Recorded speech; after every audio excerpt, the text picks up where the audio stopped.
Est-ce que vous êtes le genre de personne qui vous retrouvez un peu coincé lorsque les gens vous demandent un service du genre, vous commencez à réfléchir et à vous demander qu'est-ce qui va se passer, comment est-ce que ça va être pris, comment est-ce que ça va être vu? Si vous êtes ce genre de personne, vous êtes au bon endroit, au bon moment. Parce que nous allons parler aujourd'hui de se libérer de la pression émotionnelle qui vient de l'extérieur, surtout lorsque quelqu'un exige quelque chose de nous.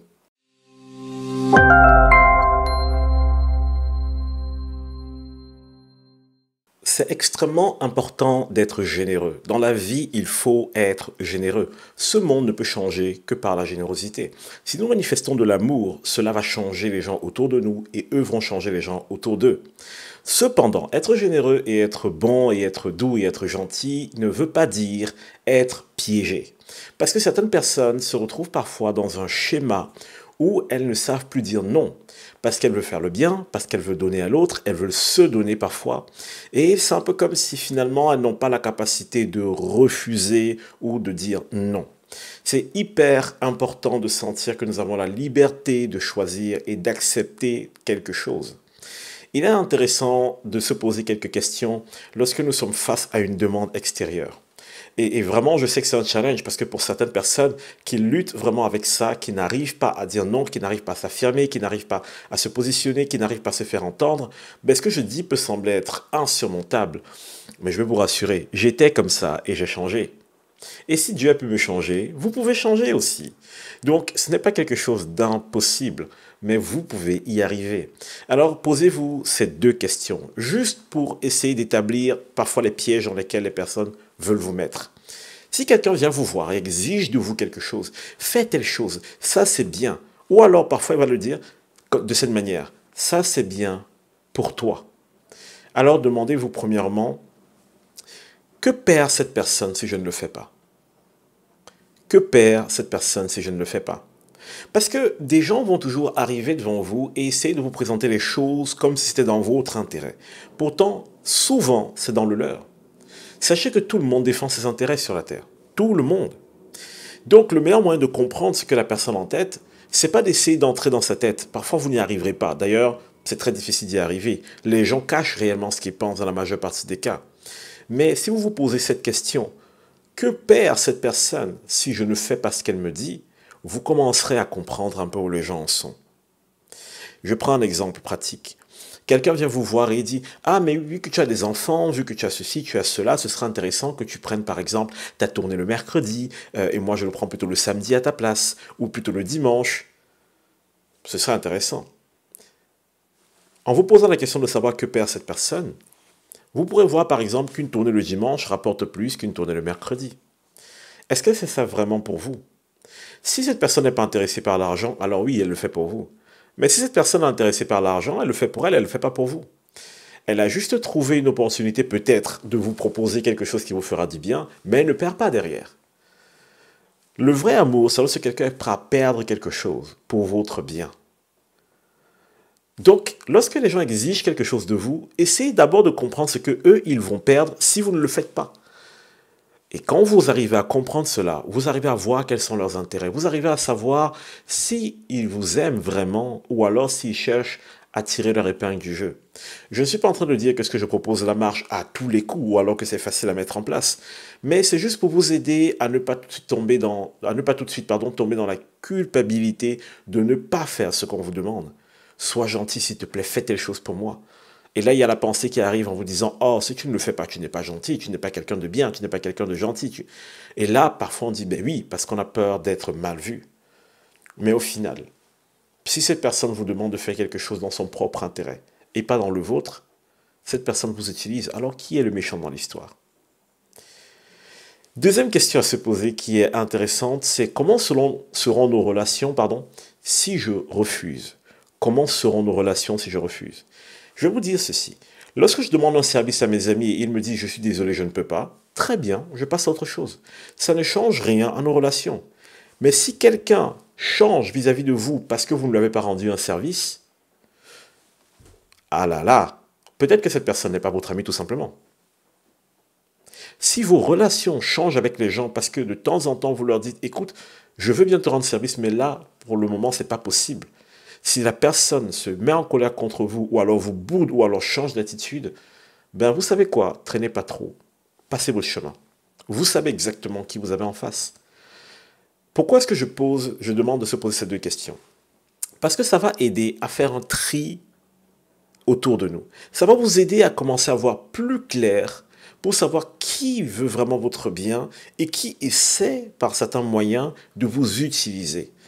Et lorsque quelqu'un essaie de profiter de vous, dire non n'est pas une mauvaise chose. Au contraire, c'est la meilleure chose que vous puissiez faire.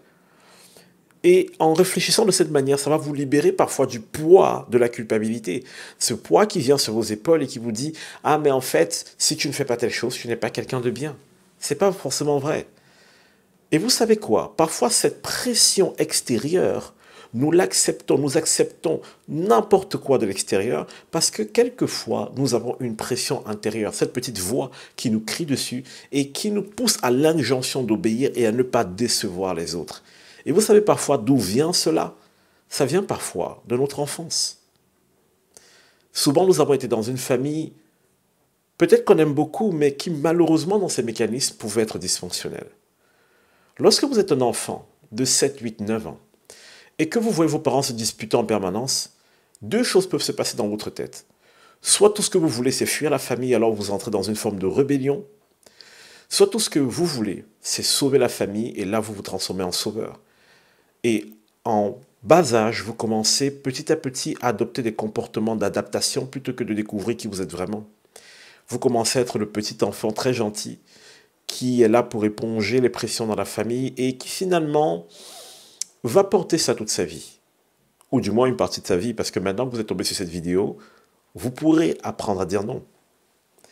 Et vous savez le danger pour un enfant qui s'adapte pour sauver sa famille, pour sauver sa maman ou son papa, qui est là pour les consoler.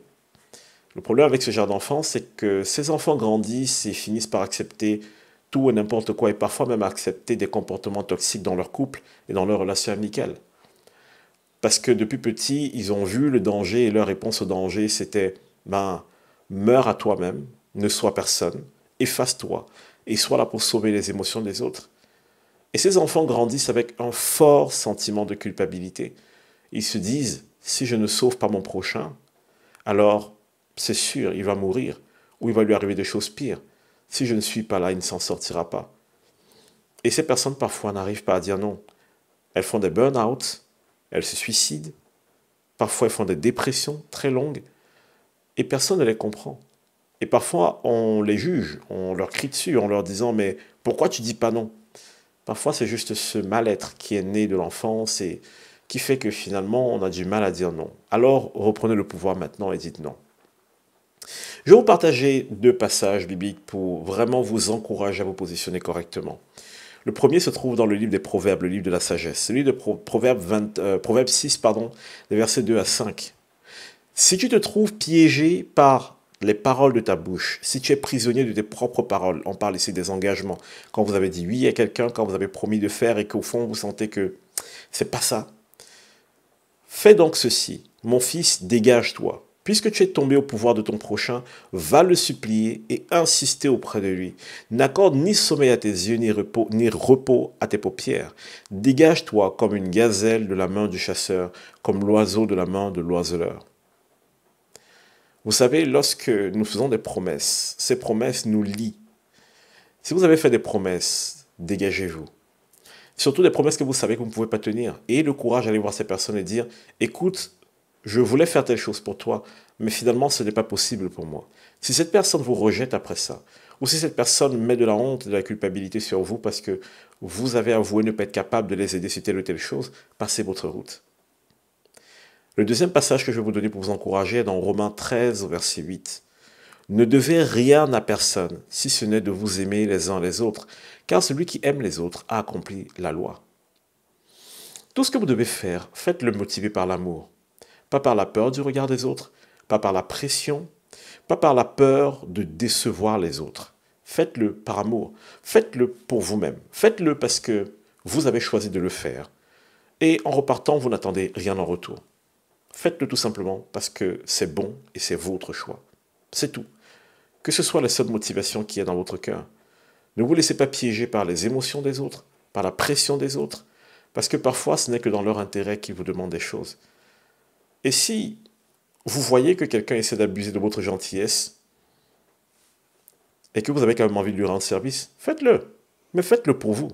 Souvenez-vous toujours, c'est parce que vous êtes rempli d'amour que vous faites les choses.